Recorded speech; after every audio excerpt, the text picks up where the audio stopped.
दूसरी सुहागरात एक अनोखी कहानी। मीना की बहुत कम उम्र में गरीबी की वजह से शादी हो जाती है। एक शराबी लड़के से पहली शादी के नाम पर उससे कुछ नहीं होता है। सारे सपने अधूरे रह जाते हैं।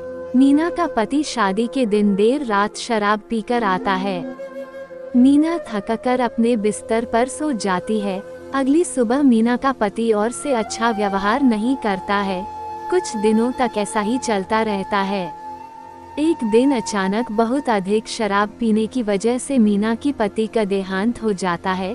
मीना की जिंदगी जैसे कभी मोड़ ली ही नहीं, उसके सारे सपने आंखों में ही मर जाते हैं। मीना की उम्र इतनी कम थी कि ससुराल में उसे रहना नहीं भाया और अपने माता पिता के साथ में मायके रहने लगी। 4 साल बीत गए। मीना जैसे ख्वाब देखना ही छोड़ दी। तभी अचानक विपुल नाम का लड़का मीना की जिंदगी में आया। विपुल नया मीना के मोहल्ले में रहने आया और मीना उसे पहले ही नजर में भाग गई। विपुल एक बहुत ही समझदार और अच्छा लड़का था।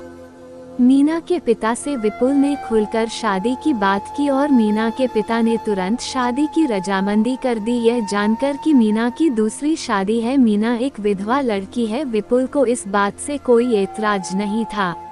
राजी खुशी शादी की तैयारियां हुई और मीना की शादी विपुल से हो गई। नम आंखों से मीना ने अपने माता पिता से विदा ली। मीना और विपुल गाड़ी में सवार होकर अपने घर जाने लगे। देर शाम हो गई है। रास्ता काफी लंबा था। गाड़ी में मध्य म्यूजिक बज रही थी जो मीना को काफी अच्छा लग रहा था। मीना की आंखें फिर से भी बोल के साथ सपना देखने लगी। उस रात एक नई जिंदगी की। अचानक विपुल की गाड़ी रास्ते में खराब हो जाती है। मीना को बुरा महसूस होता है। मीना को छोड़कर विपुल गाड़ी से उतरता है और मीना से कहता है, तुम गाड़ी में ही रहना, रास्ता सुनसान था। आगे जाकर गाड़ी ठीक करने लगता है। तभी अचानक मीना जोर से चीखती है। विपुल जाकर पूछता है, क्या बात है मीना, तुम इतनी जोर से क्यों आवाज लगाई? तो मीना ने कहा कि जैसे कोई मेरे बालों को पीछे से खींचा। विपुल ने कहा, नहीं, यह तुम्हारा भ्रम होगा, गाड़ी में तुम्हारा बाल फंस गया होगा। मीना को भी यही लगा कि शायद मेरे बाल गाड़ी में फंस गए होंगे। गाड़ी ठीक हो गई। मीना और विपुल आगे बढ़े।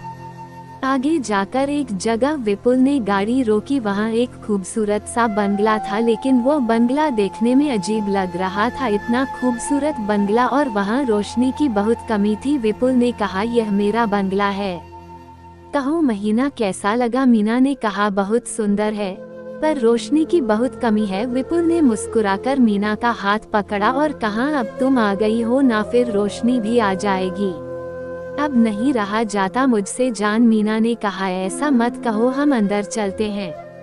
मीना और विपुल मुस्कुराते हुए अंदर चले गए। अंदर सामानों से भरे हुए बहुत खूबसूरत सामानों से भरा हुआ बंगला, लेकिन अजब सा सन्नाटा था। मीना को बहुत घबराहट हो रही थी। विपुल ने कहा, मेरे शरीर में बहुत दर्द हो रहा है। मीना, तुम आज मेरे शरीर को दबाकर थकान दूर कर दो। लेकिन मीना ने कहा, नहीं, मैं आज बहुत ज्यादा थक गई हूँ, आज हम लोग सो जाते हैं, कल बातें करते हैं। विपुल ने कहा, जैसा तुम सोचती हो वैसा ही होगा। अगली सुबह मीना उठकर चाय बनाती है और विपुल को उठाकर चाय देती है और कहती है, उठ जाइए, सुबह हो गई है, चाय पीजिए और ऑफिस जाइए। विपुल चाय पीकर कहता है, चाय बहुत अच्छी बनी है। मीना की तारीफ करते हैं और कहता है, सॉरी डार्लिंग, कल तुम्हें ऐसे ही सोना पड़ा, तुम्हारी सुहागरात अधूरी रह गई। मीना ने कहा, कोई बात नहीं, हमारा साथ 1-2 दिन का नहीं, पूरे 7 जीवन का है, सुहागरात होती रहेगी। मीना कुछ परेशान थी। विपुल ने कहा, क्या बात है, तुम्हारे चेहरे पर यह चिंता क्यों? मीना ने कहा, पता नहीं क्या बात है, ऐसा लगता है इस बंगले में जैसे किसी की नजरें मुझे देख रही हो। सुबह जब मैं बाथरूम में नहा रही थी तो मुझे ऐसा लगा जैसे मेरे बालों को किसी ने खींचा। मुझे समझ में नहीं आ रहा है, मैं जहाँ भी कहीं जा रही हूँ 2 आंखें मेरी पीछा कर रही। विपुल ने कहा, नई जगह है इसलिए शायद तुम्हें घबराहट हो रही है, जल्द ही तुम एडजस्ट हो जाओगी। आज ऑफिस जाना बहुत जरूरी है, तुम मेरा इंतजार करना, मैं तुम्हें कल कहीं घुमाने ले जाऊंगा और हम रात में खाना भी बाहर खाएंगे। मीना ने अच्छा कहा। उसके बाद विपुल को ऑफिस के लिए विदा किया। आप मीना और विपुल की जिंदगी शांति से चलने लगी।